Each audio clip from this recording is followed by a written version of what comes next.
Good morning. Welcome to Sales Chatter. It's Friday. So happy that you all are here supporting us during the week. This is the Logistics Podcast with the mission of helping 10,000 reps hit a million GP. I'm your co-host, Ryan Mohammed, aka the Logistics Monk. With me today is my good friend, my amazing friend from RGTX Logistics Solutions, President and CEO, the Bodacious Cowboy, Jeff Dickinson. How you doing this morning, brother? Good, my man. Here we are. It's Friday, the end of the week, and we have a great guest in store. With that said, let's get into it and let's do it. Boom.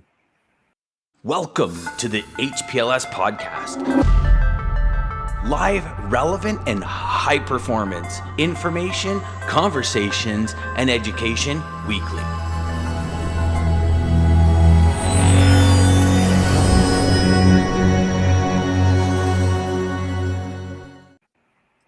And there we go.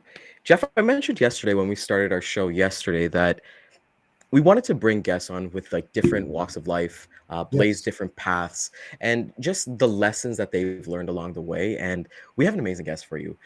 So for today, we have the CEO, a freight broker, a super mom, and a lover of all things Africa. We have Millisa Nwokolo, who's going to be joining us. I'm just thoroughly impressed by her experience, somebody that even in the backstage, I was learning so much from. So with that being said, let's welcome her to Sales Chatter. We're so excited. Good morning, Millisa. How are you?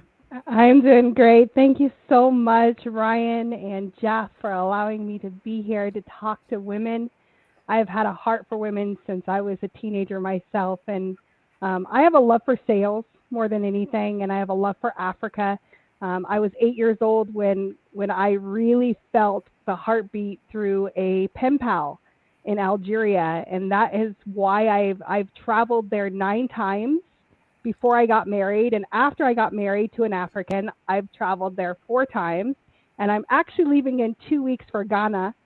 And so I'm excited just to share with you how my journey has begun, right? And it was more than anything, I love being a mom of 4 girls. I have adult children that are in their late 20s all the way to a 10-year-old. And more than anything, I'm not afraid to share how I came to be, because some of us in the industry, right, come with lots of letters behind their name. And I wasn't privileged like that at all. I was not privileged to have any kind of education or an open door, per se. But the one thing I had going for me is I could speak Spanish. And so for those that have a gift, I had the gift of speaking Spanish, and I got hired part-time with a trucking company out of Butler, Indiana, called Evans. And today they have been repackaged to Tradition out of Angola, Indiana. And I got to sit under a really incredible guy called Eric Fortmeyer out of Circle Logistics. And he was my boss for 4 years. And in that area, I got to learn a lot about sales. We started a startup for a company here local in Fort Wayne together back in 2004. And we built a brokerage from the ground up. And so I felt very privileged to be involved in his story, right? And you know, Circle is like in the top 50 now, right? So I don't know if I'll ever get to that status, but at least I got to sit underneath an incredible guy. So for those that are coming into the industry as women, a lot of us didn't have other women to look to. And a lot of us did not have other women even in our circle. And so I got transported working for that company, the first transportation company and logistics company I worked for. They moved me to Mexico. And so I was there for 2.5 years. And one of the things I found to be very interesting, even today, is the foundation of my business, is I have been remote since 2000. Meaning that I've never been in a brick and mortar office since 2000. I have been all over, from Canada to Toronto to southern, United States, Laredo, Mexico. I have never had a brick and mortar. I tried it in 2013 and failed at it. So all of my staff is all over the world. from Pakistan to Africa to the United States. My kids are in college. I have a daughter that's in Biloxi, Mississippi, married to a Navy guy. She works for me. And so it has been an interesting, way of moving things, where for those who are maybe wanting to be remote, had to go through COVID. I've been remote when we had dial-up, like you got mail. So it's been a really incredible, wonderful journey. And so that's a little bit about Millisa, and that's it. I guess there's more to that, but that's it for now. Oh, I'm sure there is, Millisa. Absolutely. One of the reasons that we picked the topic of empowering women into logistics is stories like yours. A lot of women out there, they're tentative, they're afraid to ask those pertinent questions, just because of the history that women has gone through since the early 60s to now. And you represent them extremely well. And I love for you to talk about the struggles, the obstacles, and the barriers that you had to break through. Absolutely. That would enlightening the women out there that are having the same type of struggles that you had. Let's talk about that a little bit. All right, perfect. I think that the biggest struggle that I had to go through early on, especially in the late 90s, early 2000s, I think it broke through around 2012, but was that when I was in a room, I was not noticed at all. And I think that I had to work extremely hard. I don't want to curse, but I had to work damn hard to make myself known. So once I figured out that it wasn't going to be my looks, it wasn't going to be anything else, it wasn't going to be anything at all except for extreme brilliance. Does that make sense? Genius ideas. And until I can really bring those genius ideas to fruition in secret, meaning that there was a lot of times I didn't even tell anybody what I was doing. And I thought to myself, I remembered Eric Fortmeyer at Circle, who was my guy, right? Through the industry. He was the one that taught me. He would walk in and say, just do it and apologize later, right? And so I remember him saying that to his boss at the time. Now he's the big boss, right?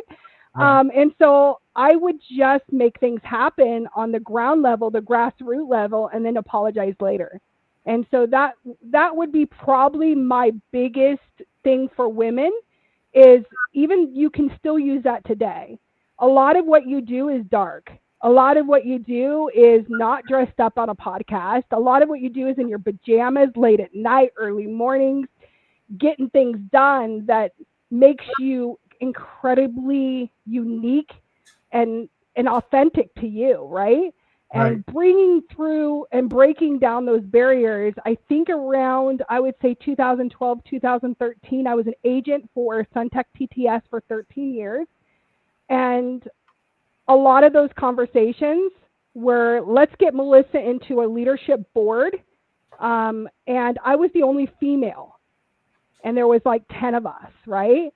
And every time I spoke, I felt like I wasn't heard, right? Until finally I put my foot down and I said, you guys are going to listen to me, you know? I'm just as valuable, just as important. I have something to say. And it was when they saw my numbers. Yeah. That's when things changed. When I broke through that barrier of money talks, right? When my GP was killing it, when I was going to the parties and my GP was killing it. So I hope that answers your question. Oh, it does. Definitely. I do talk to a lot of women, and I've had them DM me, asking questions. I've been on a podcast with women, and, it just seems that it's still a struggle, of what you said, not being noticed, not having the same salary as men. You talk about the GP and you're killing it and you're doing your thing, that's a big, huge separator. How do women define their value in a man-driven operation? Because it pretty much is, right? I mean, we do start seeing a lot of women getting into the industry, but how do you create that value? How did you create your value that you could share with the audience? I created my value by not comparing myself to a man. I just knew that I would never make it on their level, and I had to make my own. That's why I became a coach in 2020. I remember just recently, about 6 months ago, a few of my mentors have DM'd me on LinkedIn and said, "What the heck are you doing? You could do so much more with your energy, Yes. right? And you could do so much more. Why are you spending late nights for, $69 or whatever it was at the time to teach women about freight brokerage?" And it's not about the money. It's not even about the situation. It was about the fact that I wasn't given a chance at the table, and I had to create my own spot at the table. And that took a lot of hard work and a lot of creativity. And you know that something is great when your mentor is opening up an international office and they are in your DM saying, "Will you head it?" Right? Because I've owned and operated 4 international offices in 15 years, and so there are some unique creativity that you have. You have to pave the path to something that's different. Whether that is picking a commodity niche, or whether that is a niche in a certain area, or whether that is, in my case, I took on Overdimensional, which is a really male dominated. I took on the biggest, head on. The guy that says, "What do you know about driving, an RGN?" I know nothing about driving an RGN, but I know how to sell, does that make sense? So I had to, I think there was a lot of motivators. I wanted to prove myself, but in the early years, but I think when I got into my mid 30s, I stopped comparing and just, I made it. When you've made it, then you now have already created yourself a place. Right. You basically kind of created your own table, right? And that's what it was. They wouldn't give you a seat at the table, so you're like, forget this, I'll make my own table. One thing that really intrigued me, Millisa, was that you're strong in your faith. And it's something that's important to myself. I think one of the comments that I saw is that, hey, you're not afraid to shout from the rooftops or a loading dock. Can you talk to the audience about how your faith as being a Christian has helped you in your career?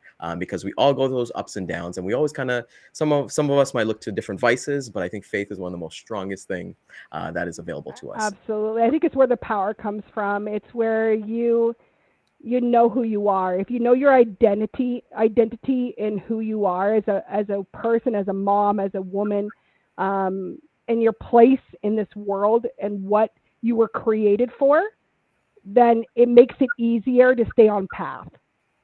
Once you know what you're created for. And so I'm just not afraid to say that, God is the one who made all the open doors for me, all the opportunities for me, and so every time I would go from a level to another level or a door was shut, it was always my faith that, made me leave behind my $10 million book of business because I signed into a non-compete. And Right. And so that's what made me just leave all my customers behind and start over. So it was faith. Yeah, I totally understand where you're coming from. One thing that you stated was that you basically tried to, or did, outwork the men, and you felt obligated to do that because you wanted to prove a point, for yourself, for others, being women. What do women have to do, or why do you feel that they have to do that? I mean, I think that they had to do it in our era, back in the late 90s, early 2000, when you didn't see a woman other than an accounts receivable or payable. I mean, a secretary. But today I think women are killing it, and they're able to move past, and they're CEOs of big, large logistics companies, and they have a seat. But if you listen to their story, they all started somewhere where they didn't. They had to work harder. Let's just be real. You have to work harder than any man in that room. And today, I think we still do. But because I surround myself around women, right, I don't see it as much. I've created, like Ryan said, my own table where I really don't see it as much. Other than, when I'm talking about a PR issue with a client, then things, get a little bit hairy. Absolutely. One of the things that we've talked about with guests is that I find like women, they kind of get pigeonholed, like you said, the AR, HR, accounts payable, receivable, even customer service, right? It's very rare that you see a woman boss killing it in sales. What advice, because I know you have tons of experience, and what advice would you give for newer women coming into the industry, especially those that are moms, because you've raised four amazing girls, and you had to, like you said, some would think that it would be an individual job just to build your book of business, but you had to go home, put your mom cap on, and maybe when they're sleeping, you're working away and things like that. Can you talk to the audience about your journey, about being a super mom and being a badass babe? Let's go. I would love to say that my kids, if you ask my girls if I was a great mom, they'd probably say heck no. Because I worked a lot of hours. There was a lot of basketball games and, swim meets, and the only thing I knew that I was consistent with was showing up at church with the whole family. Other than that, I can't recall a lot of times. We would take vacations when we finally made it. I started my business on $21 and a dream. I didn't have like a mom and dad to give me a cash flow advance, right? My grandma gave me $100 and said, if you're making millions for others, why not make it for yourself? And I became an agent with no customers. I had to start over by myself.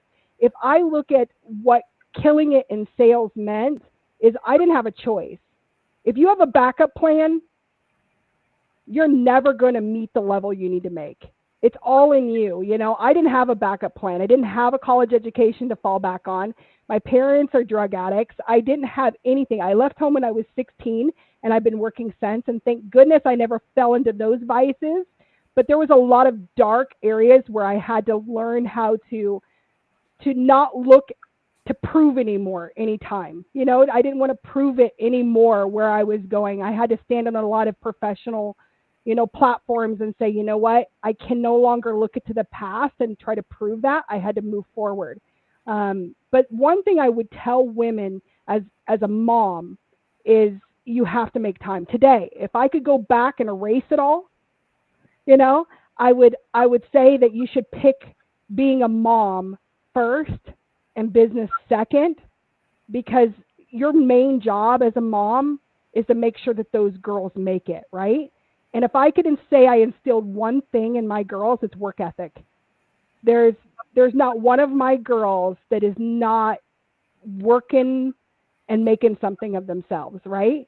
And doing multiple things at the same time. But if I could have a vacation, actually be present and not on my phone, right? Actually turn off my phone. But I don't think logistics is ever going to change in that area. I just say I'll pay for therapy, serious, because I don't think I'll ever be able to fully turn off my phone, even though I love to say I could. It's not going to work, guys. You know that. Right.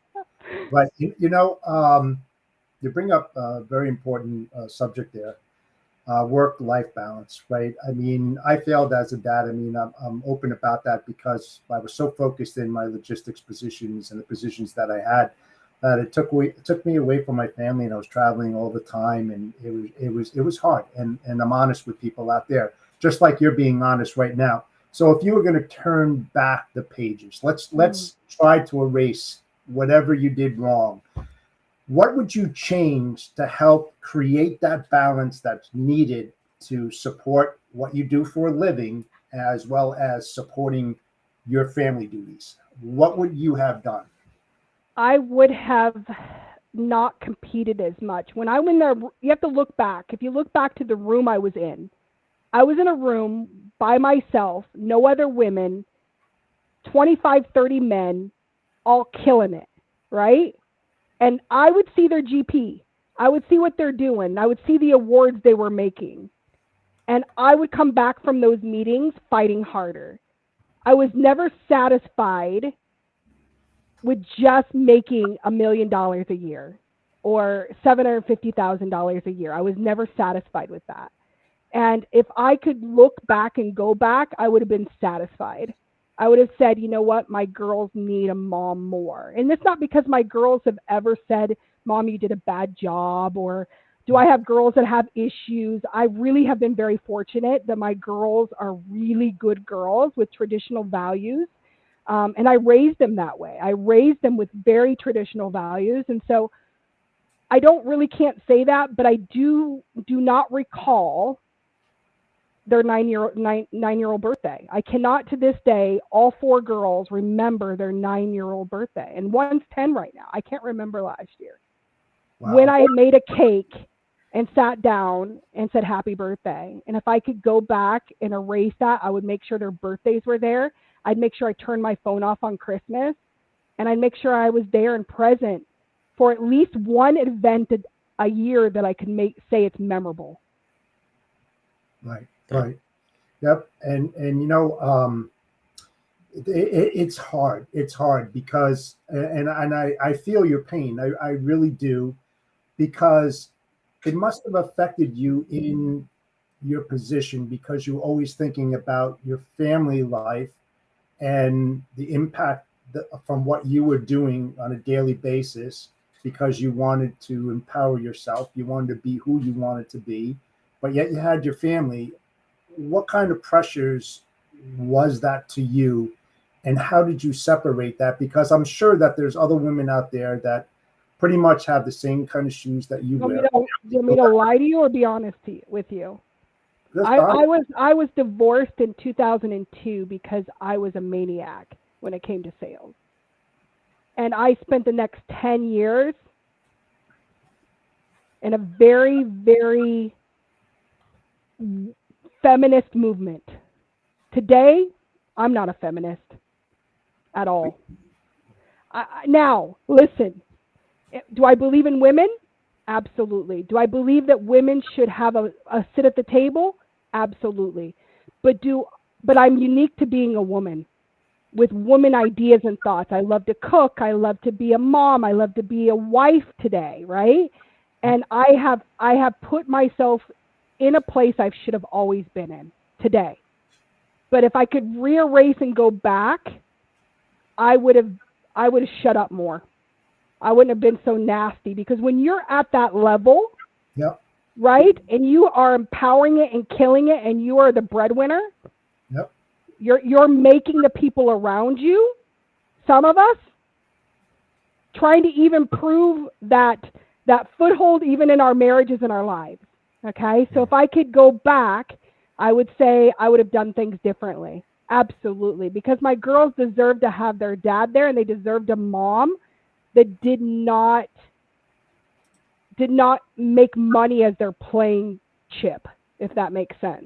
It does. So I hope that I'm not getting too deep in our conversation. No, this is no holds barred. This is why we're here. This is sales chatter. We're talking about sales. I'm telling you. So for the love of money, right? Go ahead. Hey, money makes the world go round. In our conversation, learning about you so far, if I was somebody getting into a newer industry, even now, I'm probably going to hit you up afterwards. But I know that you mentor and you help with communities and things like that. I know you have a YouTube channel as well for people to check out. In terms of when you're talking to people getting into the industry, or they're people looking to level up, maybe they're stuck at a certain GP, or they're just looking to kind of look at their niche and things like that. Are you training them or giving them advice on what you did, or are you giving them advice on what you would have done differently? I would have gotten it into tech a lot quicker. I believe that I would have hired somebody in administrative a lot quicker. You see, there's one thing that a lot of women do incorrectly, and I'm just gonna be real with you. You're Please. Trying to come into an industry and hate sales. You need to live in your sales CRM. You need to really kill it in sales, and you cannot be the engine if the engine is being ran by agents or people or other. You have to really know your sales game. You see, I hired salespeople early on because I'm actually an introvert. I don't like to be in the forefront talking. And I had over the years had to learn how to come out of that and move into a place where I'm not just making the engine run for other people, but I'm the engine myself. And so if women can just listen to me, you need to let go of all of your fear, sit down with a plan and fix that plan. And that plan starts with you.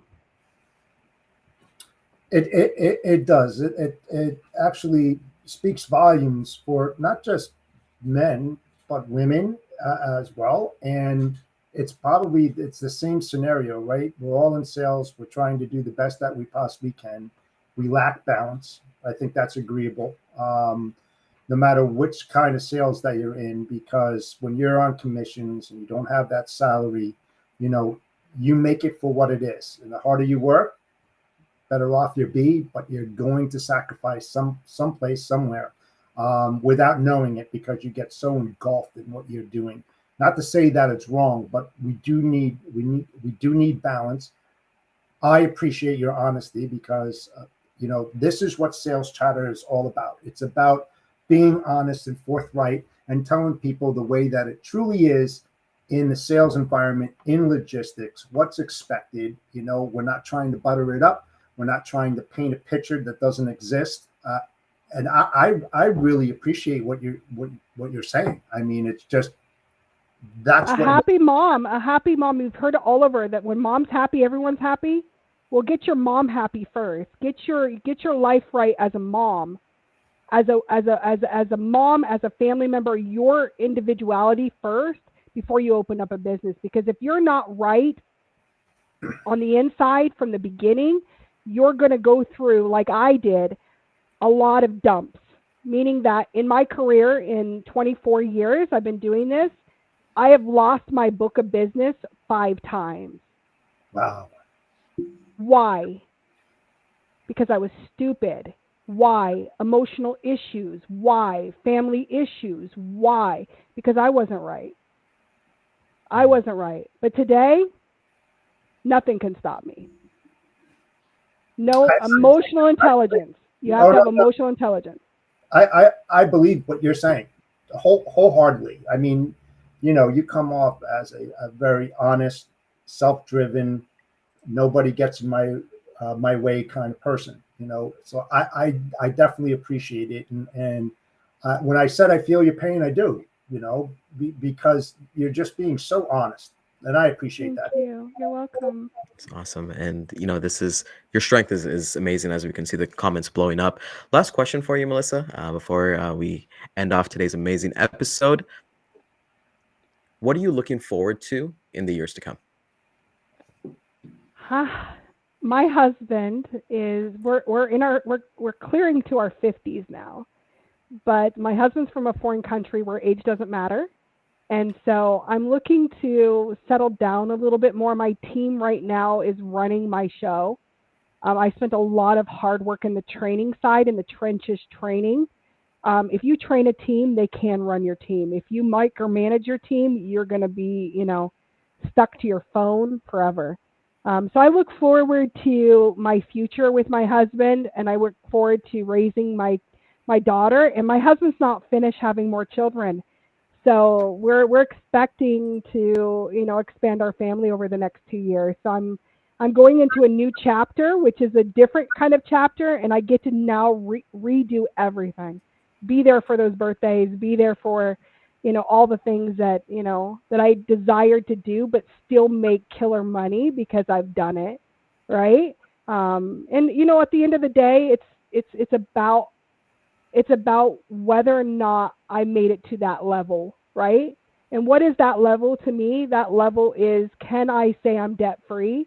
Can I say that, I'm fully funded? There's things that you have to know when you're doing a broker. So I don't just talk about sales. You have to do it the right way, right? So Yes. That's it.